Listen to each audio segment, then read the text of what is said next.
Hello, good evening. I'm Harpreet and welcome to Pinisha Pain Talks episode number 78. Today we are going to talk on the topic which is five signs you need a pain coach.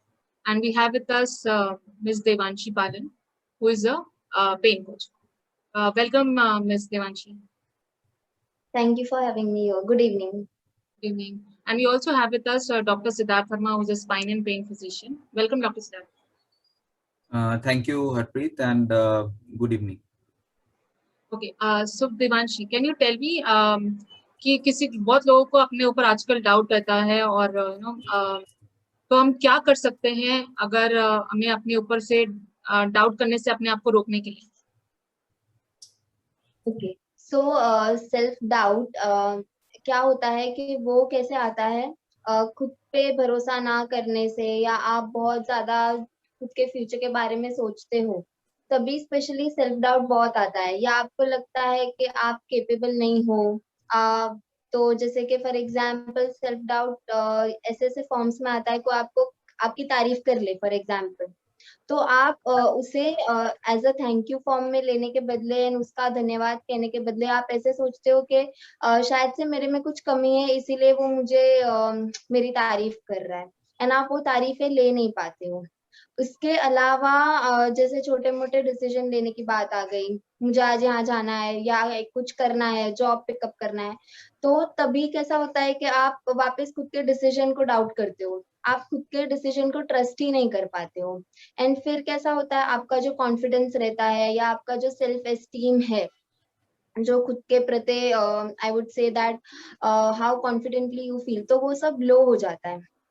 तो ऐसा सब जब चीजें होती है तब actually I would suggest के खुद पे भरोसा करना सीखो। जो आप डिसीजन ले रहे हो वो बराबर है, खुद पे ट्रस्ट करो। एंड इवन तो कोई डिसीजन गलत भी हो गए तो भी कोई बात नहीं, खुद को माफ करना सीखो। तो बहुत लोग ऐसे भी हैं जो मतलब बहुत ज्यादा ही सोचते रहते हैं, तो उन्हें क्या करना चाहिए अगर बहुत ज्यादा सोचने की बीमारी हो? Okay so first of all आपने भी आपकी लाइफ में ऐसा एक लाइक एपिसोड तो बना ही होगा जहाँ पे आपने भी ओवर थिंक किया होगा, राइट? बट कुछ कुछ लोग होते हैं जो बहुत ज्यादा ही ओवर थिंक करते हैं, तो उन्हें हम ओवर थिंकर्स की कैटेगरी में डाल सकते हैं। फॉर एग्जाम्पल, अगर जो आपको नी में पेन है, राइट, तो एंड आपको ओवर थिंकिंग का वो है हैबिट है, तो आप क्या सोचोगे, अरे बाप रे, आगे जाके मैं चल नहीं पाऊंगी तो, या आगे जाके मैं जो भी रूटीन एक्टिविटीज कर रही हूँ वो नहीं कर पाऊंगी तो मेरा लाइफ इधर ही रुक जाएगा। तो ऐसे सब थॉट्स एंड जो फीलिंग्स आते हैं, लाइक फ्यूचर का डर होता है कि मेरा फ्यूचर सिक्योर नहीं रहेगा, तो इसीलिए वो माइंड में ऐसा ट्रिप बनता है and we start to like overthink, and वो एक स्पाइरल बन जाता है, एक के बाद एक के बाद एक के बाद थॉट्स आता ही जाता है। एंड ऐसा होता है तभी भी सिमिलर वे पे, अगर जो बहुत ज्यादा हो रहा है तो आपको एंजाइटी हो सकती है, छोटी छोटी बातों पे टेंशन लेना, छोटी छोटी बातों पे वरी करना, बहुत ज्यादा सोचने लगना, भले वो कितनी भी छोटी बात क्यों ना हो। तो ऐसा जब होता है तब आप एक साइकोलॉजिस्ट की या पेन कोच की आप हेल्प ले सकते हो। इसके अलावा आप जैसे कि मैंने बोला, जो भी है आपके थॉट्स को रिकॉग्नाइज करो, कैसे थॉट्स आ रहे हैं, कब ओवर थिंकिंग हो रहा है, ज्यादा माइंडफुल रहो खुद के थॉट्स के बारे में। तो बहुत लोग आजकल, क्योंकि कोविड सिचुएशन भी ऐसा चल रहा है, बाहर कम निकलते हैं और बहुत लोग ऐसे भी हैं जो अकेले रह रहे हैं, तो उनको बहुत लोनलीनेस फील होता है, अकेलापन महसूस करते, तो उनको क्या करना चाहिए? अभी जैसा कि करंट सिचुएशन है तो सब ऑनलाइन मीडियम ही चल रहा है, पूरा दुनिया ऑनलाइन हो गया है। तो ऐसे टाइम पे लोगों का मिलना और ये सब बहुत मुश्किल हो रहा है, एंड मुश्किल से ज्यादा वो बहुत रिस्की भी है। तो ऐसे टाइम पे you can take the help of technology, you can talk to your friends, और you can keep in touch with your like जो भी फैमिली मेंबर्स है। और मेन तो अगर जो आपको लोनलीनेस फील नहीं करना है तो वापस से आपको ओवरथिंक और ये सब एक कनेक्शन है, तो जितना आप ओवरथिंक करोगे कि मैं लाइफ में अकेला हूँ या मेरे साथ कोई नहीं है, उतना आपको और ज्यादा लोनली फील होगा। तो अगर जो आपको खुद को लोनली फील कम करवाना है तो खुद के लिए अच्छे थॉट्स, अच्छी जो भी एक्टिविटीज आपको लगती है जैसे कुकिंग हो गया या योगा हो गया, आप ये कर सकते हो। और फिर भी वो करने के बाद नहीं होता है, then of course you can take the help of psychologist, you can talk with him और हर, तो आपका लोनलीनेस कम हो सकता है।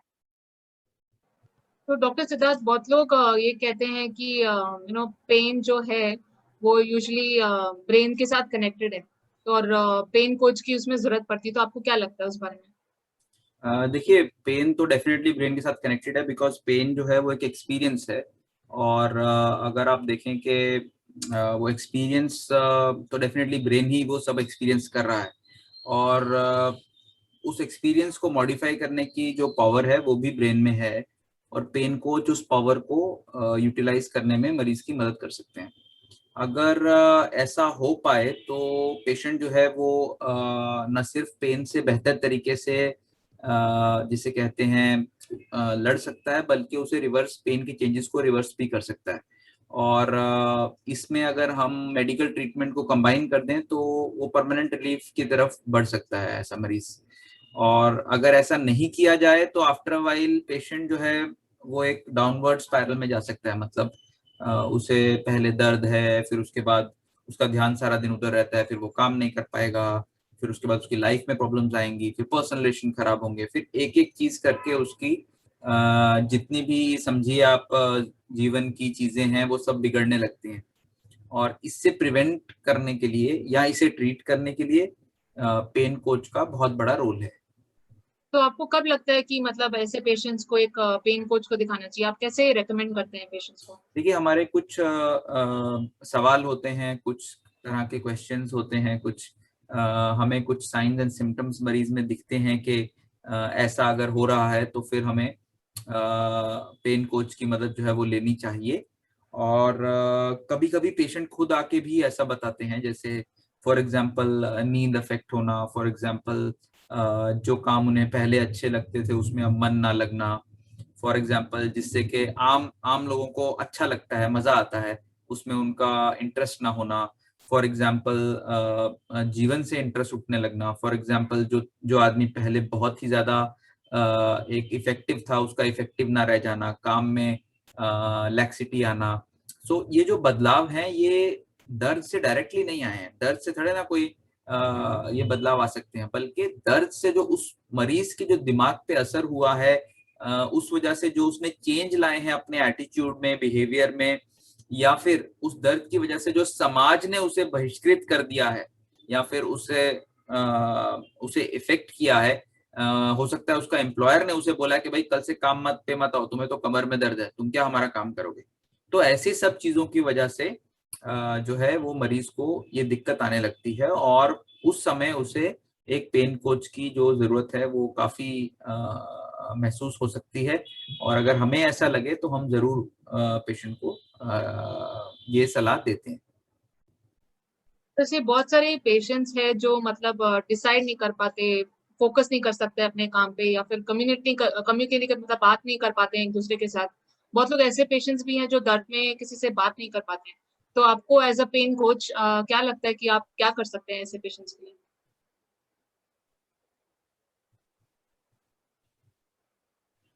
देवांशी, आपके लिए देवांश, सवाल आप ये। सुन पा रहे हो? आई थॉट डॉक्टर सिद्धार्थ के लिए। नहीं, I am not a pain coach, so आपके लिए ये सवाल है। या okay, thank you, sorry. So जब ऐसा सिचुएशन आता है when the patient cope up नहीं कर पाते हैं खुद के साथ, और वो बहुत ज्यादा ही पेन को एस्केलेट करते हैं, बहुत ओवरथिंक करने लगते हैं, तो द फॉरमोस्ट थिंग जो मैं सजेस्ट करूंगी इज कि आप बहुत जल्द से जल्द एक पेन कोच का help low. And even though वो आपको कोई मेडिसिन प्रिस्क्राइब नहीं करेगा, बट जो काइंड ऑफ थेरेपी होती है जो आपको मिलेगी, उससे आपके पेन को बहुत ज्यादा ही फायदा होगा आपका।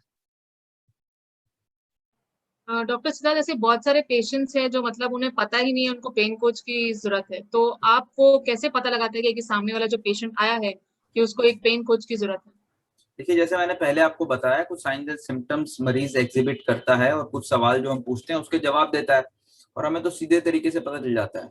प्रॉब्लम तब आती है जब हम पेशेंट को बोलते हैं भाई तुम्हें पेन कोच के पास जाना है, और उसके बाद पेशेंट बोलता है कि नहीं मैं पागल थोड़े ना हूँ, मेरे दिमाग पे क्यों काम करना है। तो ये प्रॉब्लम है। प्रॉब्लम ये नहीं है कि हम पता लगा पाते हैं कि नहीं लगा पाते हैं।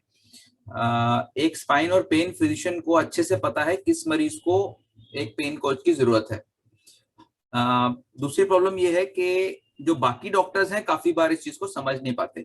जैसे कई बार हमने ऐसे डॉक्टर्स देखे हैं जिन्हें के एमआरआई में कुछ ना दिखे और पेशेंट बोल रहा है या एक्सरे पे नॉर्मल है, एक्सरे एमआरआई नॉर्मल है, अब वो सर्जरी नहीं कर सकते, तो पेशेंट को बोलेंगे अरे भाई तुम साइकेट्रिस्ट के पास चले जाओ। साइकोलॉजिस्ट भी नहीं बोलेंगे, साइकेट्रिस्ट के पास भेज देंगे। और नेचुरली साइकेट्रिस्ट के पास जब कोई पेशेंट आता है, और हिंदुस्तान में हालत ऐसी है कि साइकेट्रिस्ट की इतनी सख्त कमी है कि साइकेट्रिस्ट के पास जब वो पेशेंट जाता है तो बहुत मुश्किल हो जाता है एक साइकेट्रिस्ट के लिए कि वो समझे कि उसे वाकई में प्रॉब्लम है या कोई ऐसी चीज भी हो सकती है। क्योंकि जब स्पाइन ट्रीट करने वाले डॉक्टर को नहीं पता कि एमआरआई नॉर्मल हो तब भी दर्द हो सकती है, तो फिर एक साइकेट्रिस्ट कैसे ये समझ पाएगा कि एमआरआई नॉर्मल हो और फिर भी पेन हो, ऐसा भी हो सकता है बिना किसी ऑर्गेनिक ब्रेन डिजीज के। तो ये समझ पाना बहुत ही मुश्किल है डॉक्टर्स के लिए। और काफी सारे सर्वेज में ये पता चला है, काफी सारे लिटरेचर में ये पता चला है कि डॉक्टर्स की जानकारी पेन के प्रति बहुत ही कम होती है। आपको एग्जांपल दूं तो एमबीबीएस के पूरे 5.5 साल के करिकुलम में 4 घंटे पढ़ाई जाती है पेन। तो आप समझ सकते हैं कि कितना वो 4 घंटे जो नहीं गया डॉक्टर बेचारा वो क्या करेगा अभी। तो इसलिए और पेन ऐसी चीज है जो कि पेशेंट्स को बहुत ज्यादा दिक्कत दे सकती है, और नंबर 1 कंप्लेंट होती है अगर किसी डॉक्टर के पास जाना हो तो। दर्द ऐसी चीज है जिससे कि वो तुरंत पेशेंट जो है वो ट्रीटमेंट उसको चाहिए। और आई थिंक ये जो पेन कोच का जो रोल है या जो साइकोलॉजिस्ट का जो रोल है वो बहुत बड़ा है यहाँ पर, और जो कि टोटली अंडर यूटिलाइज्ड है। अभी इस बारे में हम लोग बात कर रहे हैं, लेकिन ऐसा बहुत कम चर्चा भी होती है, लोग सुनना भी पसंद नहीं करते। पता नहीं कितने लोग होंगे जो ये वीडियो भी देखेंगे आगे तक के नहीं कि समझेंगे, या फिर दो लफ्ज सुन के कह रहे ये तो कुछ दिमाग का बता रहे हैं, चलो निकलो यहाँ से। तो ये बहुत मुश्किल है, और ज्यादातर चांसेस हैं कि इसमें अभी बहुत समय लगेगा जब तक लोग समझेंगे, मरीज समझेंगे, डॉक्टर समझेंगे। लेकिन फिर भी हम कोशिश करेंगे कि इसके प्रति हम जागरूकता ला पाए। थैंक यू डॉक्टर सिद्धार्थ, आपने बहुत अच्छी इन्फॉर्मेशन शेयर की आज। तो देवांशी, आप कुछ ऐसे बता सकते हैं कुछ टिप्स जो ऐसे पेन कोच वाले पेशेंट्स को जरूरत है अपने आप में पता लगाने के लिए कि उनको पेन कोच की जरूरत है एक्चुअली?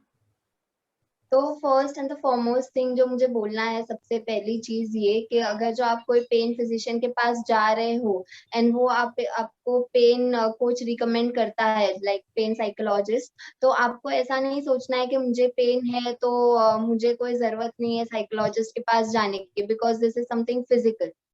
जैसा कि डॉक्टर सिद्धार्थ ने हाईलाइट किया कि इसके बारे में कोई ज्यादा बात ही नहीं करता है। जब मेंटल हेल्थ की बात आती है तो अगर जो आपको डिप्रेशन है, एंजाइटी है, तो ही आप ऐसा कंसिडर करते हो कि हाँ मुझे तो ही जाना है, नहीं तो मुझे नहीं जाना है। तो वो जो हेजिटेशन है वो आप थोड़ा सा कम कीजिए खुद का, और आप एक स्टेप लीजिए जहाँ पे आप खुद की हेल्प कर पाओगे जब आप पेन कोच के पास आ रहे हो। इसके अलावा when it comes to deciding कि मुझे पेन कोच का जरूरत है कि नहीं है, तो जब आप कोई पेन के थ्रू जा रहे होते हो, आपको बहुत ही ओवरवेलमिंग फील होता है, बहुत ज्यादा रोना आता है, बहुत ज्यादा ही हेल्पलेस फील होता है, जैसे मेरी जिंदगी यहाँ पे रुक गई है, अब ये दर्द के साथ पता नहीं मैं कैसे जी पाऊंगी। तो तभी आप खुद को लाइक क्वेश्चन पूछ सकते हो, एंड दैट टाइम आप कंसिडर कर सकते हो कि हाँ मुझे पेन कोच की जरूरत है। तो बहुत अच्छी इंफॉर्मेशन शेयर की मिस देवांशी आपने, so thank you for that. और आज तो ये थे मिस देवांशी पालन जो कि एक पेन कोच हैं, और हमारे साथ डॉक्टर सिद्धार्थ वर्मा भी थे जो कि स्पाइन और पेन फिजिशियन है। सो आप देख रहे थे पेनिशा पेन टॉक्स का एपिसोड नंबर 78। सो खत्म करने से पहले हम आपको ये इन्फॉर्म करना चाहेंगे कि आप हमें ऑनलाइन भी कंसल्ट कर सकते हैं और ऑफलाइन भी कंसल्ट कर सकते हैं। आपको जस्ट हमें 8928402232 जो कि हमारा कॉन्टैक्ट नंबर है उस पर सिर्फ कॉल करना है। सो कल आप फिर से हम मंडे से आपको फिर से मिलेंगे नए टॉपिक के साथ और नए एपिसोड के साथ। तब तक के लिए नमस्ते। Bye doctor Siddharth, bye doctor Devanshi. Hi. Bye, thank Bye.